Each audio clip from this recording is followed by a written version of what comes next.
A political scandal known as the Profumo affair, involving the government, sexual intercourse and spies, occurred in 1963 when John Profumo, a married and respectable man who was the war secretary responsible of the nation's armed forces and military strategy, was found to be having an affair with Christine Keeler, a 19-year-old woman who was also seeing a Soviet spy.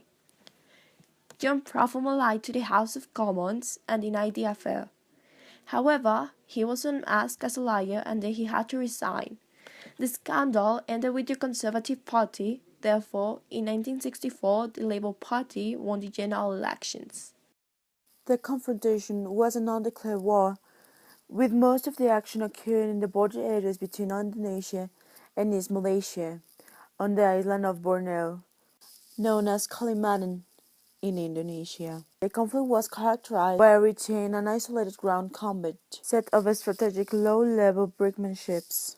Combat was usually conducted by a company-sized operation on either side of the borders. Great Britain provided most of the defensive supplies, although Malaysian forces steadily increased their contributions by allying with many other countries. Coca-Cola, Coca-Cola, things go better with Coca-Cola, things go better with Coke. Life is much more fun when you're refreshed. And Coke's refreshing is best, is the refreshingest. The Beatles' presentation in Glasgow, October the 5th, 1963, was a total blast. Girls were screaming and jumping insanely as the Liverpool band arrived. The police was getting overwhelmed by the euphoria and hysteria. A hurricane of emotions from the fans who were completely nuts. The concert promoter Andy Lothian, thinking about it, called it the Beatlemania. The Beatlemania began here in the United Kingdom, when the band first realized enormous popularity in 1963. After returning from a highly formative 2-year establishment in Germany, the Beatles achieved a commercial ambition with the second single, Please Please Me, early in 1963, but gained the superstar status with the release of She Loves You later that year. In the next year, they followed an almost non-stop series of concerts and tours, attended with uncontrollable enthusiasm across the UK for the whole of the following year.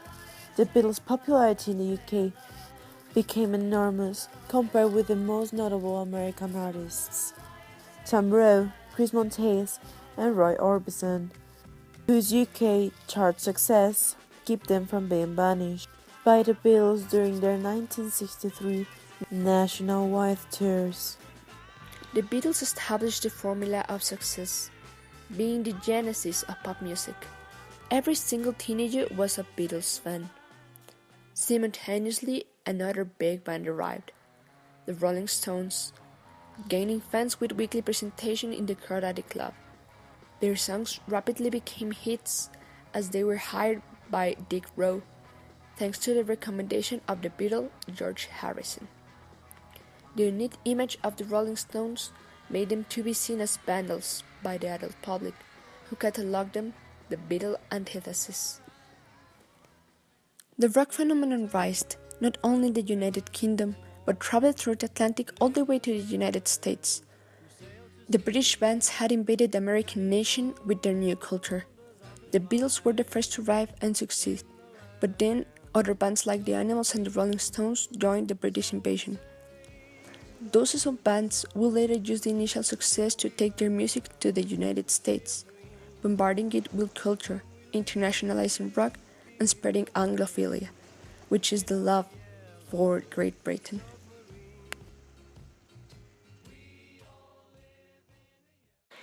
New technological advances gave teenagers the opportunity to spend their leisure time in a different way.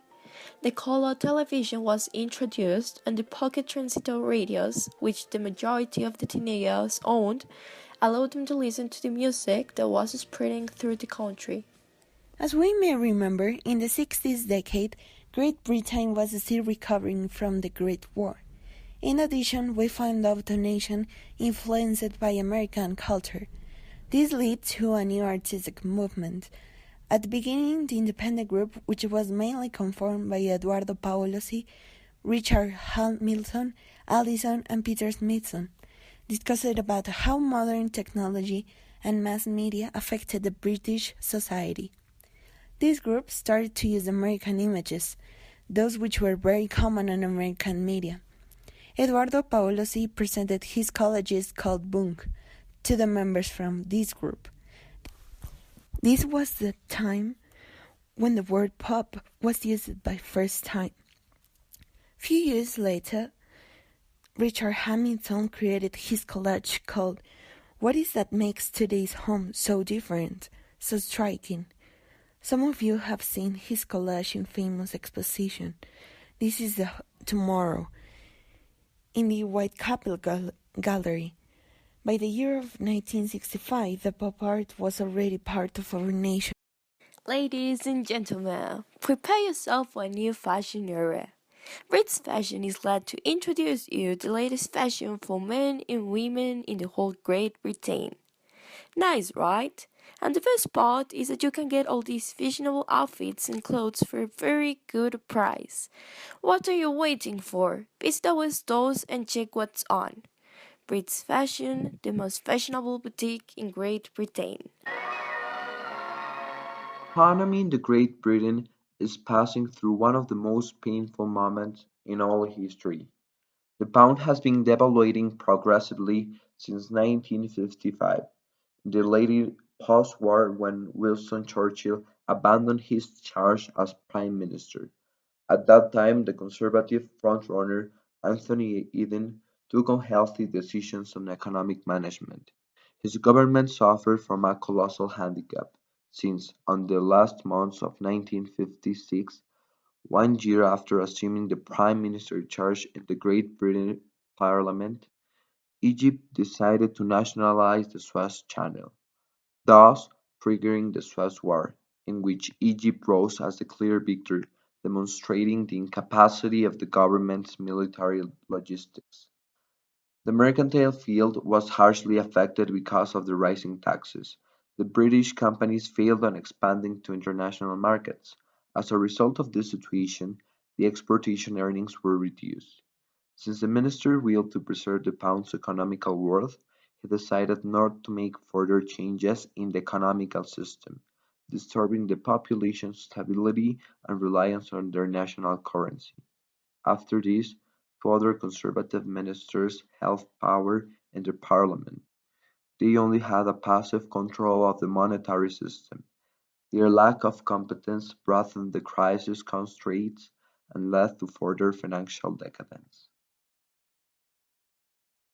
Moving to forward news that explain the economical recession in the UK, recently Harold Wilson, who rose from the Labour Party, took ludicrous decisions on the monetary issuing. He decided to print more money to satisfy the needs of the affected people, this way depreciating the pound more than 14%. As citizens, we expect to get out of this catastrophe that rose in virtue of the Minister Wilson's terrible outcomes. We strongly recommend you to buy British products. If we get more money to enter Britain and we only consume national products, the money in your pockets will linger the same value and your lifestyle will remain unadulterated. Fun is going on. Me buying jam, Hartley's new jam. They told me that when I make jam, a lot of the fruit taste just boils away in steam. But Hartley's new jam is cooked so gently in sealed pans that all the flavor stays in. And they said Hartley's new jam tastes better than mine. So I bought some and compared it. And it does.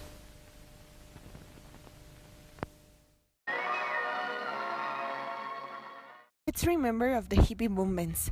Some people identify hippies movements as a religious movement, but maybe it's easier to identify them as persons who always seek for peaceful solution, eco-friendly option, with smokers, and some of them smell pretty bad. Anyway, the point is that maybe some of us don't notice, but hippies change our social environment. Especially in this decade, They were the ones who promote the peaceful solutions. Above all, they were the ones who refused for Great Britain to be involved in the Vietnam War. How can we forget all those peace manifestations all over the country? They promoted the weed. This was because hippies believed that this kind of drugs let them experience altered states of consciousness. But it is important to mention that they did not use heroin or amphetamines because they believed that these kind of drugs were harmful for the body.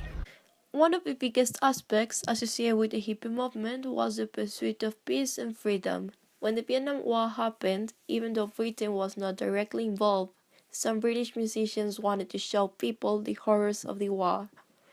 John Lennon's song Give Peace a Chance was about how pointless war is. As a result, fans followed his steps and began to question and challenge authority. The World Cup was a success even with the African boycott. The final was played in Wembley. English victory came with some heart attacks after tying 2-2 with the finalist Germany. In the compensation time, one of the most polemic goals ever was scored by Geoff Hurst. We still don't know if it entered the goal, marking 3-2 for the British team. The victory was later defined with a last-minute goal scored again by Hurst, making him the player of the match and England, for the first time, the World Cup champion.